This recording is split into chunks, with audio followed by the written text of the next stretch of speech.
या देवी सर्वभूतेषु शक्तिरूपेण संस्थिता नमस्तस्यै नमस्तस्यै नमस्तस्यै नमो नमः।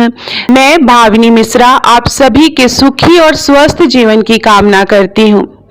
इस वीडियो में मैं शेयर करूंगी दुर्गा सप्तशती का 5वां, 6वां, 7वां और 8वां अध्याय।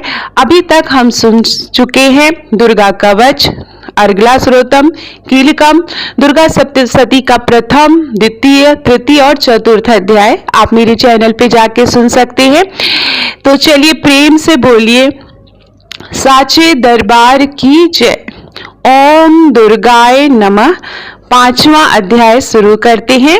इसमें देवताओं द्वारा देवी की स्तुति, चंडमुंड के मुख से अंबिका के रूप की प्रशंसा सुनकर शुंभ का उनके पास दूत भेजना और दूसरा दूत का निराश लौटना बताया गया है। विनियोग।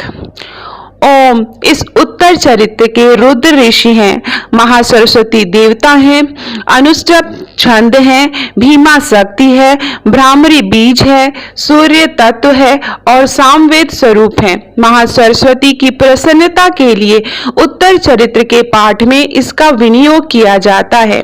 ध्यान लगाएंगे। जो अपने कर कमलों में घंटा, सूल, हल, शंख, मूसल, चक्र, धनुष और वाण धारण करती हैं, शरद ऋतु के शोभा संपन्न चंद्रमा के समान जिनकी मनोहर कांति है, जो तीनों लोकों की आधारभूता और शुंभ आदि दैत्यों का नाश करने वाली हैं, तथा गौरी के शरीर से जिनका प्रकाट्य हुआ है, उन महासरस्वती देवी का मैं निरंतर भजन करती हूँ। ऋषि कहते हैं, पूर्व काल में शुंभ और निशुंभ नामक दो असुरों ने अपने बल के घमंड में आकर सचिपति इंद्र के हाथों से तीनों लोकों का राज्य और यज्ञ भाग छीन लिए। वे ही दोनों सूर्य, चंद्रमा, कुबेर, यम और वरुण के अधिकार का भी उपयोग करने लगे। वायु और अग्नि का कार्य भी वे ही करने लगे। उन दोनों ने सब देवताओं को अपमानित, राज्य भ्रष्ट, पराजित और अधिकारित करके स्वर्ग से निकाल दिया।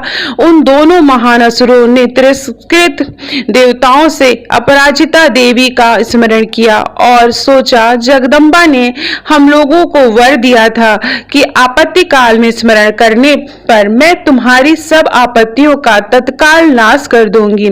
यह विचार कर देवता गिरिराज हिमालय पर गए और वहीं भगवती विष्णु माया की स्तुति करने लगे। देवी को नमस्कार है, महादेवी शिवा को सर्वदा नमस्कार है, प्रकृति एवं भद्रा को प्रणाम है। हम लोग नियम पूर्वक जगदम्बा को नमस्कार करते हैं, रौद्र को नमस्कार करते हैं, नित्या, गौरी और धात्री को बारंबार नमस्कार है। ज्योत्सनामयी, चंद्र रूपिणी और सुख स्वरूपा देवी को सतत प्रणाम है। शरणागतों का कल्याण करने वाली वृद्धि और सिद्धि रूपा देवी को हम बारंबार नमस्कार करते हैं। राक्षसों की लक्ष्मी, नैऋति राजाओं की लक्ष्मी तथा सर्वाणी शिव पत्नी स्वरूपा आप जगदम्बा को बारंबार नमस्कार है। दुर्गा, दुर्गपारा, सारा, सर्वकारिणी, ख्याति, कृष्णा और धूम्रा देवी को सर्वदा नमस्कार है। अत्यंत सौम्य और अत्यंत रौद्र रूपा देवी को हम नमस्कार करते हैं, उन्हें हमारा बारंबार प्रणाम है। जगत की आधारभूता कृति देवी को बारंबार नमस्कार है। जो देवी सब प्राणियों में विष्णु माया के नाम से कही जाती हैं, उनको नमस्कार है, उनको नमस्कार है, उनको बारंबार नमस्कार है।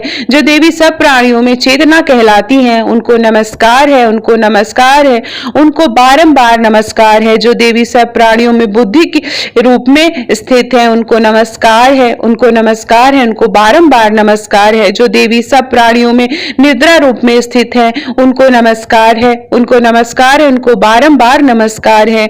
जो देवी सब प्राणियों में क्षुधा रूप में स्थित हैं, उनको नमस्कार है, उनको नमस्कार है, उनको बारंबार नमस्कार है। जो देवी सब प्राणियों में छाया रूप में स्थित है, उनको नमस्कार है, उनको नमस्कार है, उनको बारंबार नमस्कार है।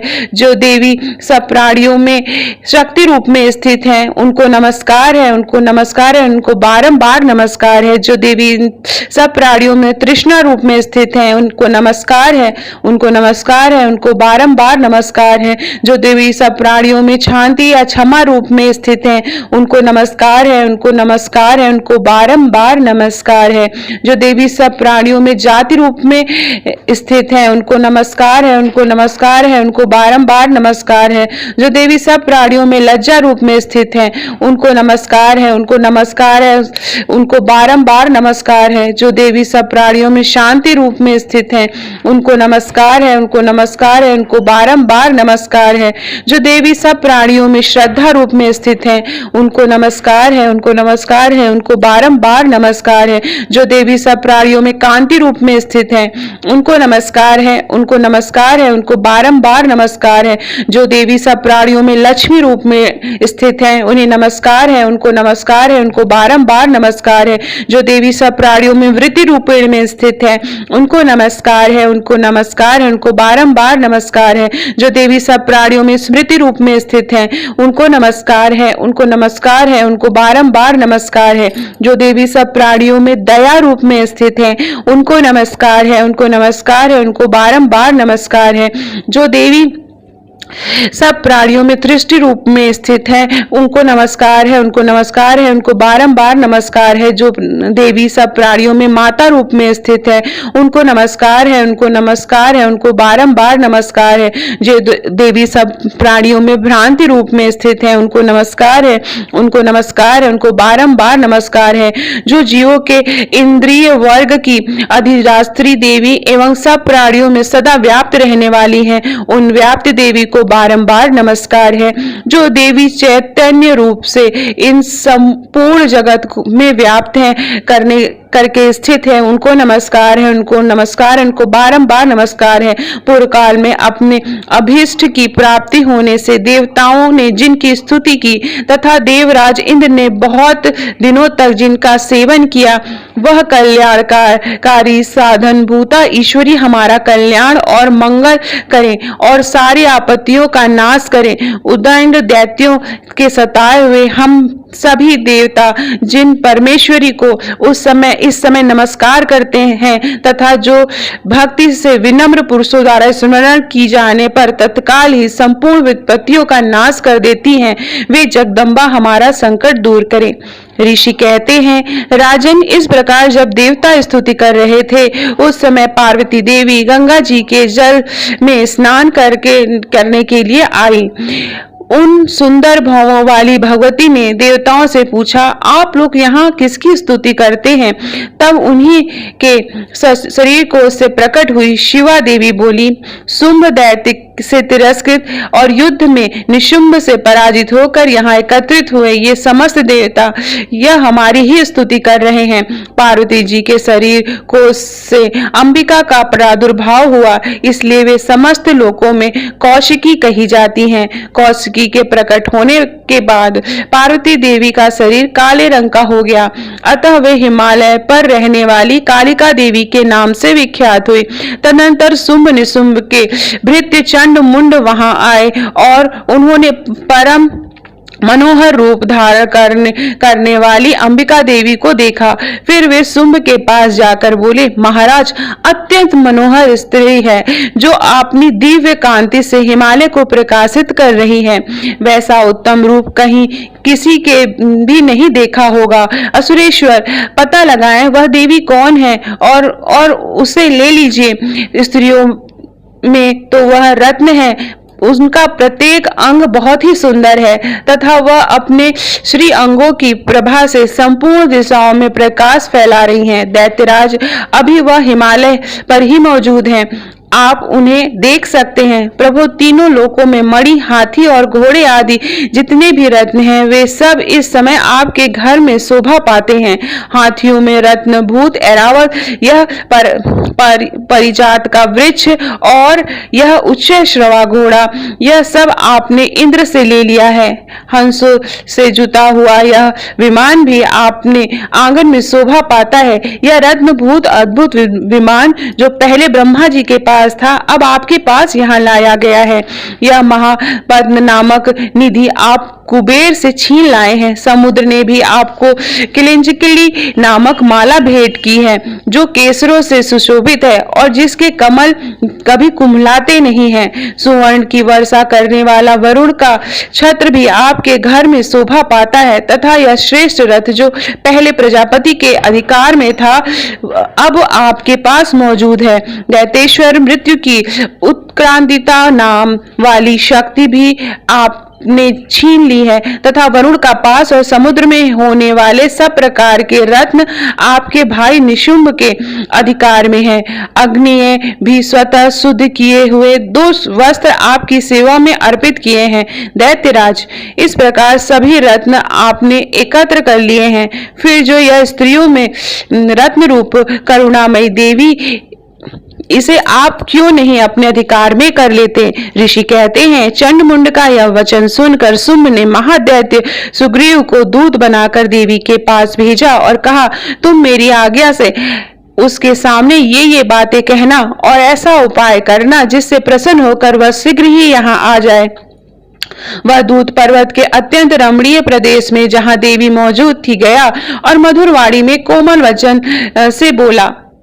दूत बोला, देवी, दैत्यराज शुंभ इस समय तीनों लोक के परमेश्वर हैं। मैं उन्हीं का भेजा हुआ दूत हूँ और यहाँ तुम्हारे ही पास आया हूँ। उनकी आज्ञा सदा सब देवता एक स्वर में मानते हैं, कोई उनका उल्लंघन नहीं करता। वे संपूर्ण देवताओं को परास्त कर चुके हैं। उन्होंने तुम्हारे लिए जो संदेश दिया है वो सुनो। संपूर्ण त्रिलोक की मेरे अधिकार में है। देवता भी मेरी आज्ञा के अधीन चलते हैं। संपूर्ण यज्ञों में भागों में मैं ही पृथक पृथक भोगता हूँ। तीनों लोकों में जितने श्रेष्ठ रत्न हैं वे सब मेरे अधिकार में हैं। देवराज इंद्र का वाहन ऐरावत जो हाथियों में रत्न के समान है मैंने छीन लिया है। क्षीर सागर का मंथन करने से जो अश्व रत्न उच्छय श्रवा प्रकट हुआ उसे देवताओं से मैंने पैरों पर पकड़कर समर्पित किया है। सुंदरी, उनके सिवा और भी जितने रत्न भूत पदार्थ देवताएं गंधर्वों और नागों के पास थे वे सब मेरे ही पास आ गए हैं। देवी, हम लोग तुम्हें संसार की स्त्रियों में रत्न मानते हैं, अतः तुम हमारे पास आ जाओ, क्योंकि रत्नों का उपयोग करने वाले हम ही हैं।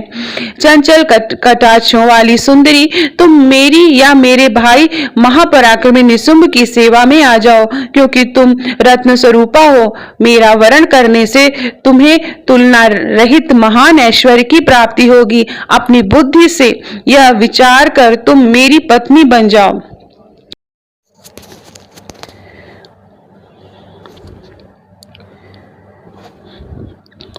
ऋषि कहते हैं, दूत के यो कहने पर कल्याणमयी भगवती दुर्गा देवी जो इस जगत को धारण करती हैं, मनी मन गंभीर भाव से मुस्कुराई और इस प्रकार बोली।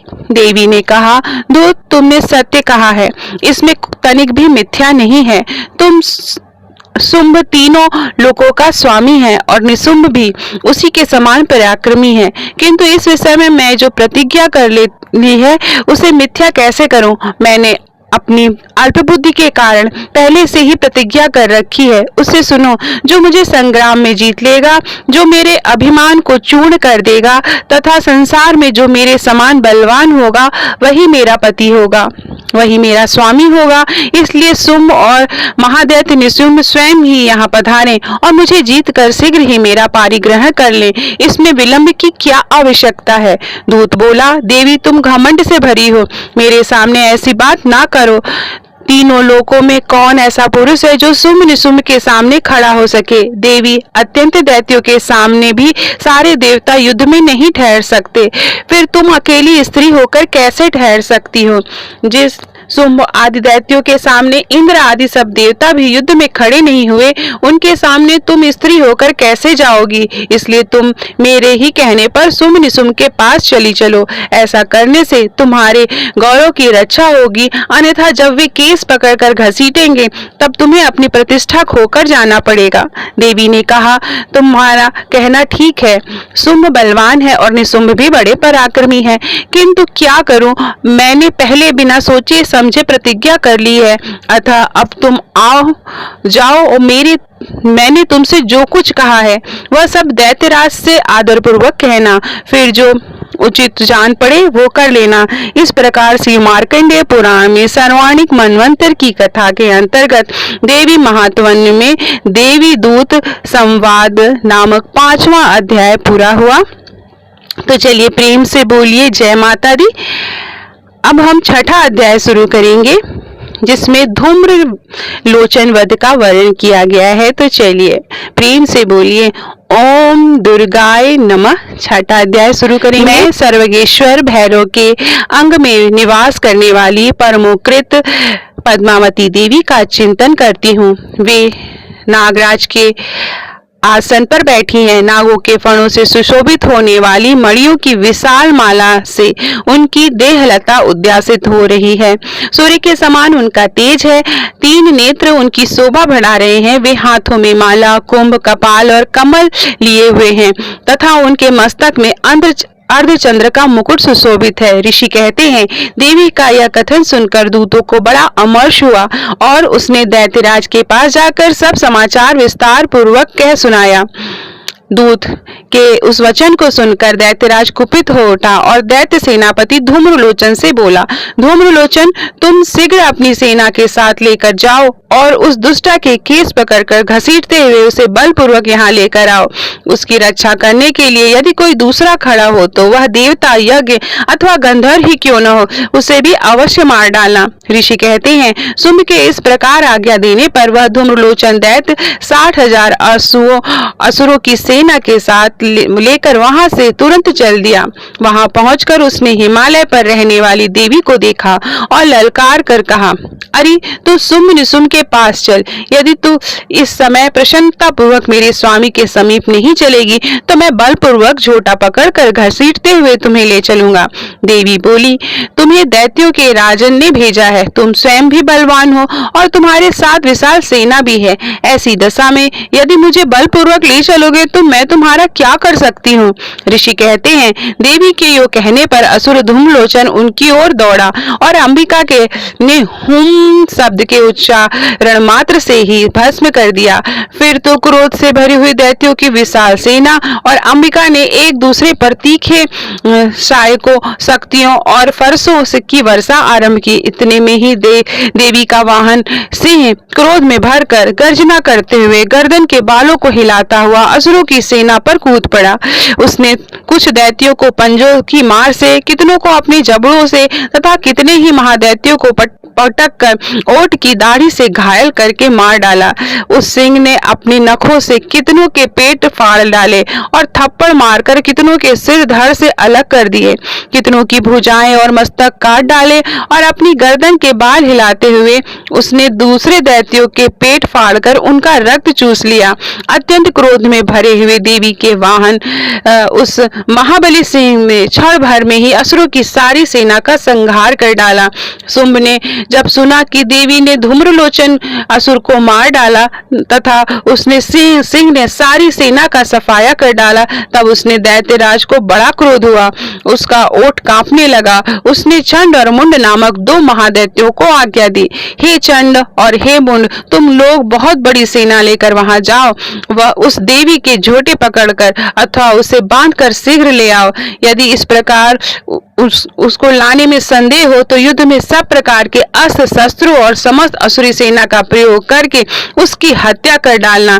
उस दुष्ट की हत्या होने तथा सिंह के भी मारे जाने पर उस अंबिका को बांधकर साथ शीघ्र लेके ही लौट आना। इस प्रकार से मार्कंडेय पुराण में सर्वाणिक मनवंतर की कथा के अंतर्गत देवी महात्म्य के धूम्रलोचन वध नामक 6ठा अध्याय समाप्त हुआ। तो प्रेम से बोलिए जय माता दी। 7वां अध्याय शुरू करेंगे। तो प्रेम से बोलिए ओम दुर्गाय नमः। 7वें अध्याय में चंड और मुंड के वध का वर्णन किया गया है। तो 7वां अध्याय शुरू करते हैं। मैं मातंगी देवी का ध्यान करती हूँ। वे रक्तमय सिंहासन पर बैठकर पढ़ते हुए तोते का मधुर शब्द सुन रही हैं। उनके शरीर का वर्ण श्याम है। वे अपना एक पैर कमर पर रखे हुए हैं और मस्तक पर अर्धचंद्र धारण करती हैं तथा कहार पुष्पों की माला धारण किए वीणा बजाती हैं। उनके अंग में कसी हुई चोली शोभा पा रही है। वे लाल रंग की साड़ी पहने हाथ में शंख में पात्र लिए हुए हैं। उनके बदन पर मधु का हल्का हल्का प्रभाव जान पड़ता है और ललाट में बेदी शोभा दे रही है। ऋषि कहते हैं, तदंतर शुंभ की आज्ञा पाकर वे चंड मुंड आदि दैत्य चतुराणी सेना के साथ अस्त्र शस्त्रों से सुसज्जित हो चल दिए। फिर गिरिराज हिमालय के सुवर्ण में ऊंचे शिखर पर पहुंचकर उन्होंने सिंह पर बैठी देवी को देखा। वे मंद मंद मुस्कुरा रही थी। उन्हें देखकर दैत्य लोग तत्परता से पकड़ने का उद्योग करने लगे। किसी ने धनुष तान लिया, किसी ने तलवार संभाली और कुछ लोग देवी के पास आकर खड़े हो गए। तब अंबिका ने उन शत्रुओं के प्रति बड़ा क्रोध किया। उस समय क्रोध के कारण उनका मुख काला पड़ गया, ललाट की भौहें टेढ़ी हो गई और वहां से तुरंत विकराल मुखी काली प्रकट हुई जो तलवार और पास लिए हुए थी। वे विचित्र खड्गवाग धारण किए और चीते की चर्म की साड़ी पहने नरमुंडों की माला से विभूषित थी। उनके शरीर का मांस सूख गया था, केवल हड्डियों का ढांचा था जिससे वे अत्यंत भयंकर जान पड़ती थी। उनका मुख बहुत विशाल था, जीभ लपलपाने के कारण वे और भी डरावनी प्रतीत हो रही थी। उनकी आंखों के भीतर धसी हुई थी और कुछ लाल थी। वे अपनी भयंकर गर्जना से संपूर्ण दिशाओं में गूंज रही थी। बड़े बड़े दैत्यों का वध करती हुई वे कालिका देवी बड़े वेग से दैत्यों की उस सेना पर टूट पड़ी और उन सबको भक्षण करने लगी। वे पार्श्वरक्षकों, अश्वधारी महावतों, योद्धाओं और घंटा सहित कितने ही हाथियों को एक ही साथ पकड़कर मुंह में डाल लेती थी। इस प्रकार घोड़े, रथ और सारथी के साथ ही रथी सैनिकों को मुंह में डालकर वे उन्हें बड़े भयानक रूप से चबा डालती थी। किसी के बाल पकड़ लेती, किसी का गला दबा देती, किसी को पैरों से कुचल डालती तो किसी को छाती के धड़ से गिराकर मार डालती। वे असुरों के छोड़े हुए बड़े बड़े अस्त्र शस्त्र मुंह में पकड़ लेती और रोष में भरकर उनको दांतों से पीस डालती थी। काली ने बलवान और दुरात्मा दैत्यों की वह सारी सेना रौंद डाली, खा डाली और कितनों को मार गिराया। कोई तलवार के घाट उतारे गए, कोई खड्गवाग के पीटे गए और कितने ही असुर दांतों के अग्रभाग से कुचले जाकर मृत्यु को प्राप्त हुए। इस प्रकार देवी ने असुरों की उस सारी सेना को क्षण भर में मार गिराया। यह देख कर चंड उन अत्यंत भयानक काली देवी की ओर दौड़ा तथा महादैत्य मुनि ने भी अत्यंत भयंकर बाणों की वर्षा से और हजारों बार चलाए हुए चक्रों से उस भयानक नेत्र वाली देवी को आच्छादित कर दिया। वे अनेकों चक्र देवी के मुख में समाते हुए ऐसे जान पड़े मानो सूर्य के बहुतेरे मंडल बादलों के उदर में प्रवेश कर रहे हों। तब भयंकर गर्जना करने वाली काली ने अत्यंत रोष में भरकर विकट अट्टहास किया। उस समय उनके विकराल बदन के भीतर कठिनता से देखे जा सकने वाले दांतों की प्रभा से वे अत्यंत उज्जवल दिखाई देती थी। देवी ने बहुत बड़ी तलवार हाथ में ले हंस का उच्चारण करके चंड पर धावा किया और उसके केस पकड़कर उसी तलवार से उसका मस्तक काट डाला। चंड को मरा देखकर मुंड भी देवी की ओर दौड़ा। तब देवी ने रोष में भरकर उसे भी तलवार से घायल करके धरती पर सुला दिया। महापराक्रमी चंड और मुंड को मरा देख मरने से बची हुई बाकी सेना भय से व्याकुल होकर चारों ओर भाग गई। तदंतर काली ने चंड और मुंड का मस्तक हाथ में लेकर चंडिका के नाम से जाकर प्रचंड अट्टहास करते हुए कहा, देवी मैंने चंड और मुंड नामक इन दो महापुरुषों को तुम्हें भेंट किया है। यह युद्ध यज्ञ में तुम शुंभ और निशुंभ का स्वयं ही वध करना। ऋषि कहते हैं, वहां लाए हुए चंड मुंड नामक महादैत्यों को देखकर कल्याणमयी चंडी ने काली के मधुर वाणी से कहा, देवी तुम चंड और मुंड को लेकर मेरे पास आई हो, इसलिए संसार में चामुंडा के नाम से तुम्हारी ख्याति होगी। इस प्रकार से मार्कंडेय पुराण सर्वाणिक मनवंतर की कथा के अंतर्गत देवी महात्म्य के चंड मुंड वध नामक 7वां अध्याय समाप्त हुआ। तो प्रेम से बोलेंगे जय माता दी। 8वां अध्याय शुरू करेंगे। 8वां अध्याय में रक्त बीज वध का वर्णन किया गया है। तो चलिए प्रेम से बोलिए ओम दुर्गाय नमः। 8वां अध्याय शुरू करेंगे। मैं अणिमा आदि सिद्धिमयी किरणों से आवृत भवानी का ध्यान करती हूँ।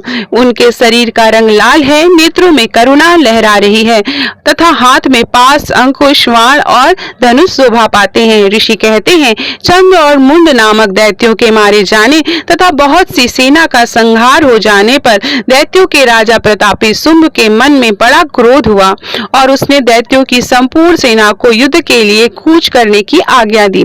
वह बोला, आज युद्ध नाम के 86 दैत्य सेनापति अपनी सेनाओं के साथ युद्ध के लिए प्रस्थान करें। कंबु नाम वाले दैत्यों के 84 सेना नायक अपनी वाहिनी से घिरे हुए यात्रा करें। 50 कोटि वीर कुल के और 100 धौम्र कुल के असुर सेनापति मेरी आज्ञा से सेना सहित कूच करें। कालक, दौहृदय, मौर्य और काल के असुर भी युद्ध के लिए तैयार हो मेरी आज्ञा तुरंत प्रस्थान करें। भयानक शासन करने वाले असुरराज शुंभ इस प्रकार आज्ञा दे सहस्रों बड़ी बड़ी सेनाओं के साथ युद्ध के लिए प्रस्थित हुआ। उसकी अत्यंत भयंकर सेना आती देख चंडिका ने अपने धनुष की टंकार से पृथ्वी और आकाश के बीच भाग गुजा दिया। राजन तदंतर देवी के सिंह ने भी बड़े जोर जोर से दहाड़ना आरंभ किया। फिर अंबिका ने घंटे के शब्द से उस ध्वनि को और भी बढ़ा दिया। धनुष की टंकार, सिंह के दहाड़ और घंटे की ध्वनि से संपूर्ण दिशाएं गूंज उठी। उस भयंकर शब्द से काली ने अपने विकराल मुख को और भी बड़ा किया और इस प्रकार वे विजयिनी हुई। उस तमूल नाद को सुनकर दैत्यों की सेनाओं ने चारों ओर चंडिका देवी, सिंह और काली देवी को क्रोध पूर्वक घेर लिया। राजन, इसी बीच में असुर के विनाश तथा देवताओं के अभ्युदय के लिए ब्रह्मा, शिव, कार्तिकेय, विष्णु और इंद्र आदि देवों की शक्तियां जो अत्यंत पराक्रम और बल से संपन्न थी, उनके शरीर से निकलकर उन्हीं के रूप में चंडिका देवी के पास गई। जिस देवता का जैसा रूप, जैसा वेश भूषा और जैसा वाहन है, ठीक वैसा ही साधनों से संपन्न हो उनकी शक्ति असुरों से युद्ध करने के लिए आई। सबसे पहले हंस युक्त विमान पर बैठी हुई अक्षसूत्र और कमंडल से सुशोभित ब्रह्मा जी की शक्ति उपस्थित हुई, जिसे ब्रह्माणी कहते हैं। महादेव जी की शक्ति वृषभ पर आरूढ़ हुई, हाथों में श्रेष्ठ त्रिशूल धारण किए हुए, महानाग का कंकण पहने, मस्तक में चंद्र रेखा से विभूषित हो वहां आ पहुंची। कार्तिकेय जी की शक्ति रूपा जगदम्बिका उन्हीं का रूप धारण किए श्रेष्ठ मयूर पर आरूढ़ हो हाथ में शक्ति लिए दैत्यों से युद्ध करने के लिए आई। इसी प्रकार भगवान विष्णु की शक्ति गरुड़ पर विराजमान हो शंख, चक्र, गदा, चक्रनाथ, धनुष तथा खड्ग हाथों में लिए वहां आई। अनुपम यज्ञ वाराह का रूप धारण करने वाले श्रीहरि जो शक्ति हैं, वह भी वाराह शरीर धारण करके यहाँ उपस्थित हुई। नरसिंह की शक्ति भी नरसिंह के समान शरीर धारण करके वहां आई। उनकी गर्दन बालों से झटके से आकाश के तारे बिलख पड़ते। इसी प्रकार इंद्र की शक्ति वज्र हाथ में लिए गजराज ऐरावत बैठकर आई।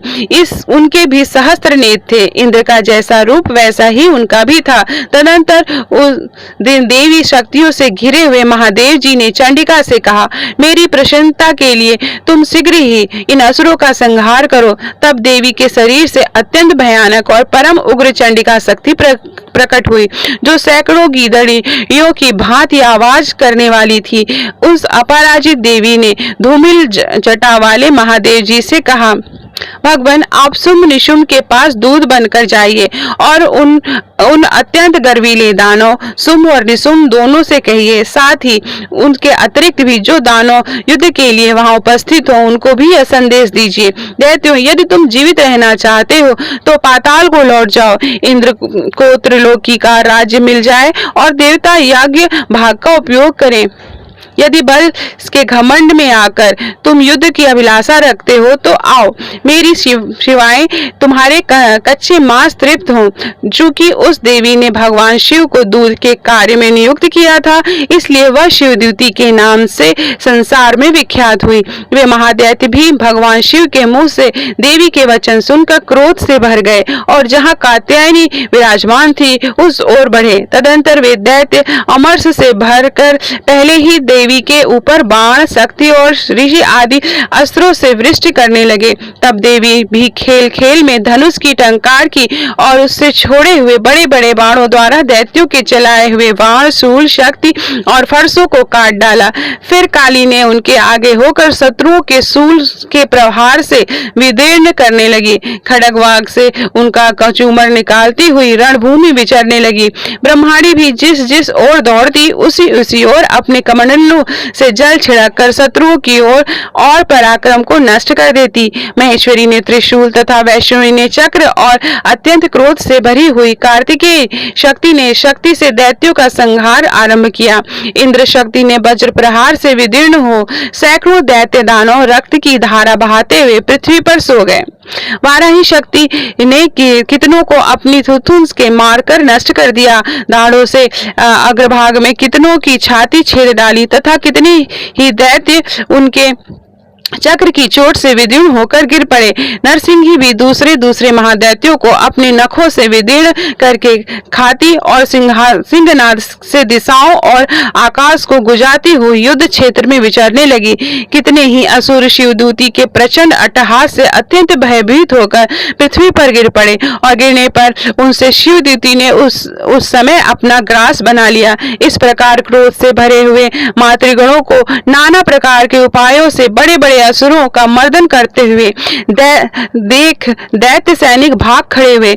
मातृगणों से पीड़ित दैत्यों को युद्ध से भागता देख रक्तबीज नामक महादैत्य क्रोध से भरकर युद्ध करने के लिए आया।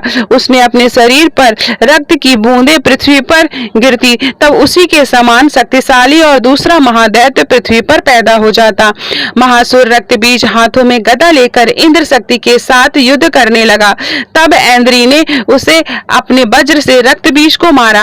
ब्रज से घायल होने पर उसके शरीर से बहुत सा रक्त चूने लगा और उसी के समान रूप और पराक्रम वाले योद्धा उत्पन्न हुए।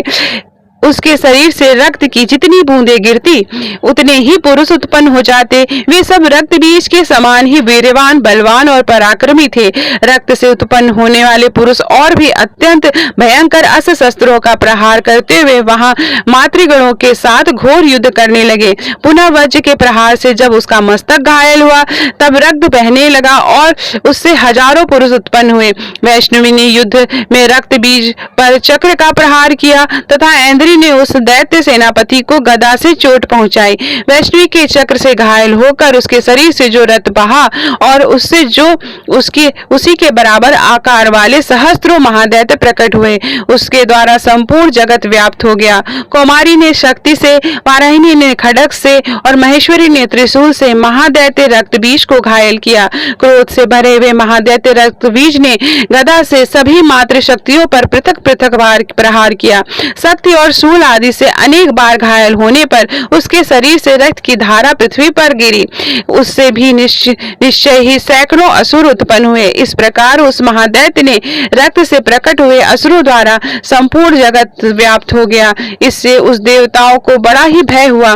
देवताओं को उदास देख चंडिका ने काली से शीघ्रता पूर्वक कहा, चामुंडे, तुम अपना मुख और भी फैलाओ तथा मेरे शस्त्रपात से गिरने वाले रक्त बिंदुओं और उनसे उत्पन्न होने वाले महादैत्यों को तुम अपने इन उताले मुख में खा जाओ। इस प्रकार रक्त से उत्पन्न होने वाले महादैत्यों का भक्षण करती हुई तुम रण में विचरती रहो। ऐसा करने से उस दैत्य का सारा रक्त छीन हो जाने पर वह स्वयं ही नष्ट हो जाएगा।